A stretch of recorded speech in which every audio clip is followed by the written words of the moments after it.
Il y a pas mal de points communs entre le P20 et le P20 Pro, à commencer par leur écran au format 19/9. Alors c'est un écran qui permet d'avoir un affichage très confortable pour une bonne prise en main avec une très bonne optimisation de l'espace. Et qui dit écran 19/9 dit encoche. Alors encoche façon iPhone X, mais encoche qu'on va retrouver de plus en plus sur les smartphones Android. Dans les deux cas aussi, on a une excellente qualité d'affichage. Ça tombe bien vu la taille de l'écran, 5,8 pouces pour le P20 et 6,1 pouces pour le P20 Pro. Sauf que le P20 Pro bénéficie d'une dalle OLED, donc avec un contraste infini, alors que le P20 n'a entre guillemets qu'une dalle LCD, mais qui est de très bonne qualité, avec un très bon taux de contraste, et dans les deux cas, les écrans sont lumineux, même très lumineux, donc en extérieur, il n'y a pas de souci, on pourra avoir une bonne lisibilité. Parmi les autres points communs entre les deux smartphones, il y a leur processeur, le Kirin 970. C'est un processeur qui équipe déjà le Mate 10 Pro qu'on avait testé à l'automne. C'est un processeur qui est puissant, qui permet vraiment de jouer à tous les jeux, même avec un niveau de détail graphique très important. Mais c'est un processeur qui va être légèrement en retrait par rapport au Snapdragon 845, par rapport à l'Exynos 9810 de Samsung ou par rapport à la puce A11 Bionic d'Apple. Donc de très bonnes performances, mais les P20 et P20 Pro sont pas les smartphones les plus performants qui existent à ce jour. L'autre point commun, et c'est peut-être l'un des points communs les plus importants à mes yeux, c'est l'intégration d'un bouton physique en bas de l'écran qui abrite aussi un capteur d'empreinte digitale. Ça, on ne l'a pas chez Apple, on ne l'a pas chez Samsung, et c'est vraiment intéressant parce que ça permet de profiter de fonctions que sait faire Huawei. Par exemple, le bouton intelligent qui permet de ne pas avoir de barre de navigation en retournant en arrière, en appuyant brièvement sur le bouton, en retournant à l'écran principal en appuyant un peu plus longuement et en effleurant le bouton pour avoir l'écran multitâche. Donc la navigation à une main est vraiment très intuitive et on est très content de retrouver un bouton physique en façade malgré ce format 19/9. Et donc forcément, qui dit bouton physique en façade dit capteur d'empreinte en façade, et ça, beaucoup devraient apprécier.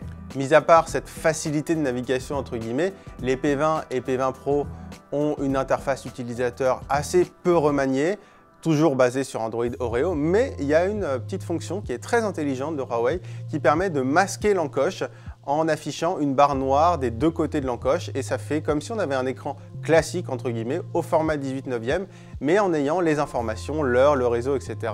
qui sont affichés au-dessus de cet écran, donc on ne perd pas d'espace. C'est une super idée de la part de Huawei, notamment quand on sait qu'il y a certains utilisateurs qui sont un petit peu allergiques à l'encoche façon Apple. Dernier point commun, c'est la bonne autonomie de ces deux smartphones. Le P20 a une batterie de 3500 mAh, 4000 mAh pour le P20 Pro.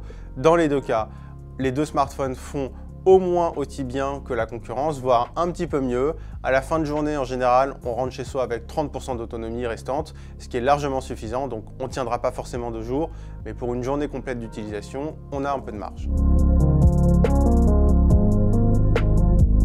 C'est là où on s'attaque à la vraie différence du Huawei P20 Pro, puisque c'est le premier smartphone à profiter d'un triple module caméra. Alors on a deux objectifs classiques, grand angle, un avec un capteur couleur de 40 mégapixels, l'autre avec un capteur monochrome de 20 mégapixels, toujours l'ensemble évidemment réalisé en partenariat avec Leica, mais on a aussi un troisième module caméra avec un objectif équivalent 80 mm avec un capteur de 8 mégapixels, et ça, comme chez Apple et comme chez Samsung avec le S9 Plus, c'est dédié au zoom avec un zoom x3 hybride qui permet de réaliser de jolis portraits avec en prime un effet bokeh, mais surtout des visages pas trop déformés. Et cet objectif équivalent 80 mm permet aussi un zoom hybride x5 qui est d'assez bonne qualité.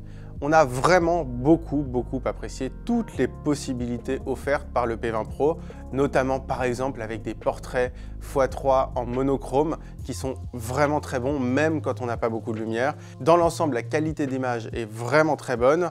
On a une réactivité qui est en net progrès par rapport aux générations précédentes, qui s'approche de celle du Samsung Galaxy S9, qui est juste fulgurante. Alors on est encore en retrait par rapport au S9, mais on s'en approche assez dangereusement, enfin dangereusement surtout du point de vue de Samsung.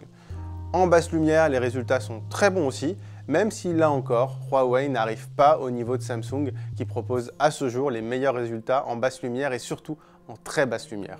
De son côté, le P20 n'a droit qu'au double module caméra un peu traditionnel chez Huawei avec un capteur monochrome, 20 mégapixels cette fois, et un capteur RGB, toujours forcément estampillé Leica. Là aussi, la qualité d'image est très bonne, en basse lumière comme dans de bonnes conditions lumineuses. La réactivité est aussi très bonne, mais là encore, le P20 est légèrement en retrait par rapport au smartphone signé Samsung, notamment en termes de basse lumière. En conclusion, le triple module caméra du P20 Pro n'est pas révolutionnaire, mais il a le mérite de proposer l'offre photo la plus riche du marché, et c'est déjà vraiment pas mal. On a eu beaucoup de mal à trouver des vrais défauts à ces smartphones. C'est vrai qu'on a pris beaucoup de plaisir à les utiliser. Alors, on pourrait citer le Kirin 970, qui est une puce qui est sortie l'an dernier, alors comme la 11 Bionic d'Apple, mais qui est moins puissante que celle d'Apple et qui est surtout un petit peu moins puissante que les Snapdragon 845 et les Exynos de Samsung. Au rayon des défauts aussi, on a l'absence de prise jack. Ça, on est un peu tatillon là-dessus, mais on aurait préféré avoir une prise jack. Beaucoup d'applications préinstallées aussi sur l'interface utilisateur. On aimerait que Huawei épure un peu son interface et nous propose moins d'applications dès qu'on allume le smartphone. Et on citera évidemment des prix en hausse par rapport à la génération précédente, notamment celle des P10. Mais en même temps, c'est aussi une force parce que le Huawei P20 Pro est vendu 899 €. C'est très cher, mais ça reste moins cher que les 959 € du Samsung Galaxy S9 Plus et ça reste moins cher que les 1159 € de l'iPhone 10. Et pour le P20, on a un tarif de 649 €. C'est un peu plus cher que le tarif du P10 l'année dernière, mais ça reste quand même 200 € moins cher que le Galaxy S9 et beaucoup moins cher que l'iPhone 10.